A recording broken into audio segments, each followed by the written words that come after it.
ഇന്നത്തെ നമ്മുടെ റെസിപ്പി വെറും 1/2 കിലോ ക്യാരറ്റും ബീട്രൂട്ടും കയ്യിലുണ്ടെങ്കിൽ 30 ഗ്ലാസ് വരെ ജ്യൂസ് ഉണ്ടാക്കിയെടുക്കുക. ഒരു മാസം വരെ സൂക്ഷിക്കാൻ വേണ്ടി പറ്റിയിട്ടുള്ള ഈ ഒരു കിടിലൻ ജ്യൂസ് എങ്ങനെ ഉണ്ടാക്കിയെടുക്കാൻ നോക്കാം.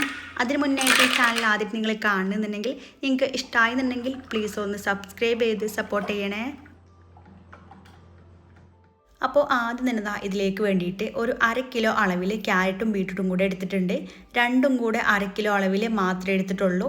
ഇനി ഇത് ഒത്തിരി നാൾ സൂക്ഷിച്ച് വെക്കാനുള്ളത് കൊണ്ട് തന്നെ നല്ല ക്വാളിറ്റി ഉള്ള ക്യാരറ്റും ബീട്രൂട്ടും വേണം എടുക്കാനായിട്ട്.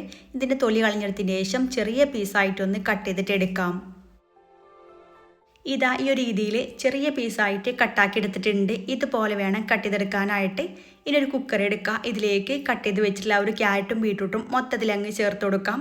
ഇനി ഇതിലേക്ക് ഒരു 8 ഏലക്കായും കൂടെ ചേർക്കാം. ഇനി വലുതാണെന്നുണ്ടെങ്കിൽ 4 വരെ എടുത്താൽ മതിയാകും. കൂടെ തന്നെ ഇതിലേക്ക് കുറച്ച് അണ്ടിപ്പരിപ്പും കൂടെ ചേർക്കാം. എത്രത്തോളം കയ്യിലുണ്ടോ അതിനനുസരിച്ച് ചേർത്ത് കൊടുക്കുക. ചേർക്കുകയാണെങ്കിൽ നല്ല ടേസ്റ്റാണ്. പകരം ബദാമാണ് ഉള്ളതെന്നുണ്ടെങ്കിൽ അതെടുത്താലും മതിയാകും. ഇത് വേവിച്ചെടുക്കാൻ ആവശ്യമായിട്ട് 1 കപ്പ് വെള്ളം കൂടെ ചേർക്കാം. ഈ ഒരു 1/2 കിലോത്തിലേക്ക് 1 കപ്പ് വെള്ളം കറക്റ്റായിട്ടുള്ള അളവാണ് ഉള്ളത്. കൂടുതൽ വെള്ളം ചേർക്കരുത്. വെള്ളം കൂടി ചേർത്ത് കഴിഞ്ഞാൽ കുക്കർ അടച്ചു വെക്കുക. എന്നിട്ട് നല്ല പോലെ ഒരു മീഡിയം ഫ്ലെയിമിൽ ഒരു 3 വിസിൽ വരുന്നവരെ വേവിച്ചെടുക്കാം.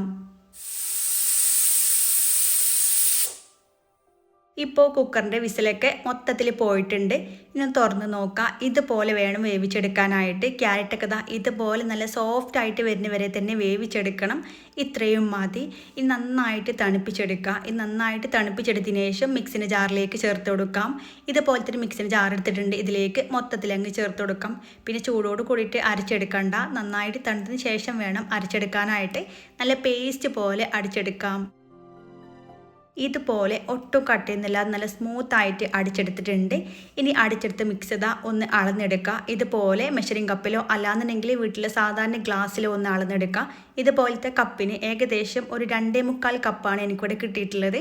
അപ്പോൾ നിങ്ങൾ എടുക്കുന്ന ക്യാരറ്റിനും ബീട്രൂട്ടിനും അനുസരിച്ച് അളവിന് വ്യത്യാസം ഉണ്ടാകും. രണ്ടും ഒരേ അളവിൽ വേണം എടുക്കാനായിട്ട്. ഇനി അളന്നെടുത്തുള്ള മിക്സ് നല്ല പോലെ ഒന്ന് അരിച്ചെടുക്കുക. ആദ്യം ഇതുപോലത്തെ വലിയ അരിപ്പിലൂടെയും പിന്നെ ചെറിയ അരിപ്പിലൂടെ ഒന്നും കൂടെ അടിച്ചെടുക്കുക. കാരണം ഇതിൽ ചേർത്തിട്ടുള്ള ആ ഒരു ഏലക്കായിൻ്റെ തോടൊക്കെ നന്നായിട്ടുണ്ടാകും. അതൊക്കെ ഒന്ന് പോയി കിട്ടാൻ വേണ്ടിയിട്ടാണ് ഇതുപോലെ അരിച്ചെടുക്കുന്നത്. ഇതിലേക്ക് മധുരത്തിന് ആവശ്യമായിട്ട് 2 കപ്പ് പഞ്ചസാര ചേർത്ത് കൊടുക്കാം. കറക്റ്റായിട്ട് 2.25 കപ്പ് ആ ഒരു മിക്സിലേക്ക് 2 കപ്പ് പഞ്ചസാര കറക്റ്റായിട്ടാണ് ഉള്ളത്. ഈ ഒരു രീതിയിൽ അളവിലെടുത്താൽ മതിയാകും. ഒത്തിരി കൂടുതലായിട്ട് പഞ്ചസാര എടുക്കണ്ട. ഈ നല്ല പോലെ അങ്ങ് മിക്സ് ചെയ്ത് കൊടുക്കുക. എന്നിട്ട് അടുപ്പിലേക്ക് വെച്ച് കൊടുക്കാം. ഇനി ഹൈ ഫ്ലെയിമിലേക്ക് ആക്കി കൊടുക്കുക. എന്നിട്ട് നല്ല പോലെ മിക്സ് ചെയ്ത് കൊടുക്കുക. ഇനി ഒന്ന് തിള വരുന്നവരെ ഇതുപോലെ മിക്സ് ചെയ്ത് കൊണ്ടേയിരിക്കണം. ഇതിവിടെ നല്ല പോലെ തിളച്ച് വന്നിട്ടുണ്ട്. ഇനി അടച്ചു വെച്ചിട്ട് വേണം വേവിച്ചെടുക്കാനായിട്ട്. പിന്നെ ഇതുപോലത്തെ നോൺ സ്റ്റിക്കിൻ്റെ പാത്രമെല്ലാം എടുക്കണമെന്നുണ്ടെങ്കിൽ ലോ ഫ്ലെയിമിലിട്ട് വേണം ചെയ്യാനായിട്ട്. ഇല്ലാന്നുണ്ടെങ്കിൽ അടിക്ക് പിടിക്കും. ഇനി അടച്ചു വെക്കുക. എന്നിട്ട് ഹൈ ഫ്ലെയിമിൽ തന്നെ 20 മിനിറ്റ് വേവിച്ചെടുക്കാം. ഏകദേശം ഒന്ന് കട്ടിയായിട്ട് വരുന്നവരെ വേവിച്ചെടുക്കുക. ഇതുപോലെ അടച്ചു വെക്കുന്നത് ഇതുപോലെ മുകളിലേക്ക് ഒന്ന് തെറിച്ച് പുറത്തേക്ക് വരാതിരിക്കാൻ വേണ്ടിയിട്ടാണ് അടച്ചു വെക്കുന്നത്. ഇടയ്ക്കൊന്ന് തുറന്നിട്ട് മിക്സ് ചെയ്ത് കൊടുക്കും കൂടി ചെയ്യുക. ഇതുപോലെ ഇടയ്ക്ക് തുറക്കുമ്പോൾ ഏറ്റവും ലോ ഫ്ലെയിമിലേക്ക് ആക്കി കൊടുക്കുക. ഇല്ലാന്നുണ്ടെങ്കിൽ ഫ്ലെയിം കുറച്ച് വെക്കുക. എന്നിട്ട് കുറച്ച് സമയം വെയിറ്റ് ചെയ്തതിന് ശേഷം വേണം തുറന്നു കൊടുക്കാനായിട്ട്. ഇല്ലാന്നുണ്ടെങ്കിൽ കയ്യിലേക്കൊക്കെ നന്നായിട്ട് തെറിക്കും.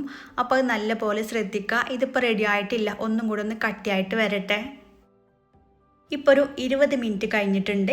നല്ല പോലെ തിക്കായിട്ട് വന്നിട്ടുണ്ട്. ഈ ഒരു രീതിയിൽ ഇങ്ങനെ സ്പാച്ചിലയിൽ വരിഞ്ഞെടുക്കുമ്പോൾ ഒത്തിരി ഇങ്ങനെ ലൂസായിട്ട് പോകരുത്. ഇതുപോലെ വേണം കിട്ടാനായിട്ട്. പിന്നെ ഒത്തിരി കട്ടിയാക്കി എടുക്കണ്ട. കട്ടിയാക്കി എടുത്താൽ നന്നായിട്ട് കിട്ടൂല. കാരണം തണുത്ത് കഴിയുമ്പോൾ ഒന്നും കൂടെ തിക്കായിട്ട് കിട്ടുകയും ചെയ്യും. ഇതുപോലെ വേണം കിട്ടാൻ. ഒത്തിരി ലൂസായിട്ട് വീഴരുത്. തീ ഓഫ് ചെയ്ത് കൊടുക്കുക. എന്നിട്ട് തണുക്കാനായിട്ട് അങ്ങ് മാറ്റി വെക്കാം. ഇതിവിടെ നല്ല പോലെ തണുത്തിട്ടുണ്ട്. പിന്നെ ഫ്രിഡ്ജിൽ വെക്കുകയാണെങ്കിൽ ഒന്നും കൂടെ നല്ല പോലെ കട്ടിയായിട്ട് കിട്ടുകയും ചെയ്യും. ഇത് നിങ്ങൾക്ക് ബോട്ടിലാക്കിയിട്ട് അടച്ചു വെച്ചിട്ട് ഫ്രിഡ്ജിൽ 1 മാസം വരെ അതിൽ കൂടുതലായിട്ടും സൂക്ഷിച്ച് വെക്കാവുന്നേ ഉള്ളൂ. ഏകദേശം ഇത് 1 ലിറ്ററോളം അളവിൽ കിട്ടിയിട്ടുണ്ട്. ഇത് ജ്യൂസ് ആക്കി എടുക്കണം എങ്ങനെ നോക്കാം. ഒരു മിക്സിൻ്റെ ജാറിലേക്ക് 2 ടേബിൾ സ്പൂൺ പാൽപ്പൊടി ചേർത്ത് കൊടുക്കാം. ഇനി ഇതിലേക്ക് ഒരു 1/2 കപ്പോളം ചെറിയ ചൂടുള്ള വെള്ളം ചേർക്കാം. ഒരു പാൽപ്പൊടി ഒന്ന് മിക്സ് ചെയ്ത് കിട്ടാൻ വേണ്ടിയിട്ടാണ്. ചെറിയ ലൈറ്റ് ചൂടുള്ള വെള്ളം മാത്രമേ ചേർക്കാവൂ.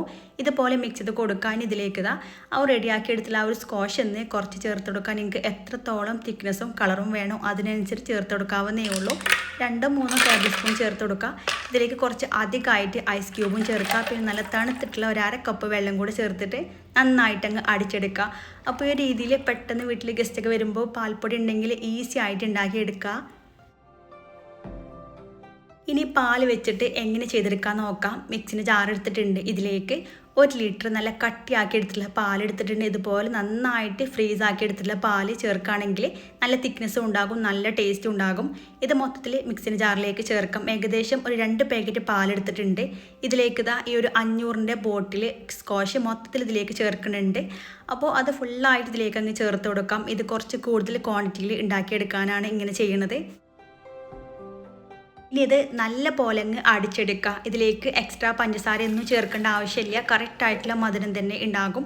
അപ്പോൾ നിങ്ങളെ മധുരത്തിനും ടേസ്റ്റിനും കളറിനനുസരിച്ച് എങ്ങനെ വേണമെങ്കിലും വെള്ളമോ അതോ ഐസ് ക്യൂബോ ഒക്കെ ചേർത്ത് കൊടുക്കാവുന്നേ ഉള്ളൂ. നല്ല ടേസ്റ്റാണ് ഇത് കുടിക്കാനായിട്ട്. ഇപ്പം നിങ്ങൾക്ക് കുറഞ്ഞ അളവിൽ ഉണ്ടാക്കിയെടുക്കണമെന്നുണ്ടെങ്കിൽ ഒരു ഗ്ലാസ് പാലിലേക്ക് 2-3 ടേബിൾ സ്പൂൺ സ്ക്വാഷ് ചേർത്ത് കൊടുക്കുക. നല്ല പോലെ മിക്സ് ചെയ്ത് കൊടുക്കുക.